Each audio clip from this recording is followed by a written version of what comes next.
Hi there everyone, Coach Alexa here. Second video in my little mini series about things that can impact your running training and are worth maybe keeping a little bit of a note of that aren't actually the running training itself. So today I'm going to talk a little bit about sleep and rest and recovery.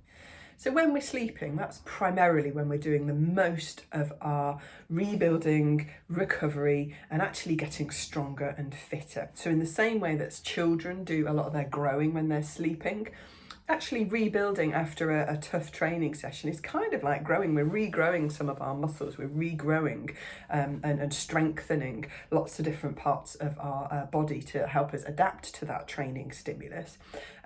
So, sleep quality and sleep duration are two good things to perhaps start keeping a note of, particularly as mileage starts going up or training intensity if you're trying to get faster. So maybe making a note of when you go to sleep or when you get up. Maybe just the score out of 10 in your notebook or on your phone or on your computer about, the quality of that sleep, how refreshed you felt when you get up in the morning. There are a few activity trackers now that do varying degrees of accuracy of kind of guesses to your sleep quality if you wear them at night. So that's something that's worth thinking about. And it might be that it takes a few days to creep up on you. So you might have a week where, for whatever reason, your sleep hours are just a little bit shorter than you would do usually. And then you might notice that weekend on your long run or the following week, things just don't feel quite as fresh, quite as fast, quite as easy. And it will allow you to identify why that's happening and to make changes for the following weeks of the training plan. The other one to think about is rest and recovery. So as intensity increases or distance increases in your training plan, just keeping an eye on how fresh you feel, what your energy levels are like. Perhaps you maybe get to the point where you usually do a speed session on a Tuesday and then a different session on a Wednesday.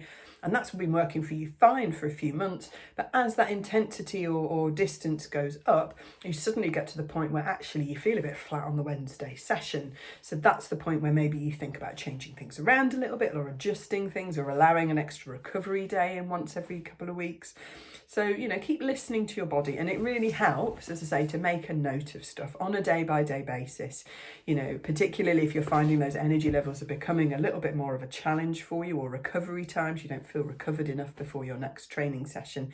Start making a note, and it really helps to identify the trends, and then you can make little changes and analyse whether those have been useful changes that you want to keep in your training regime, or whether you need to try something different to help. I hope that's helpful.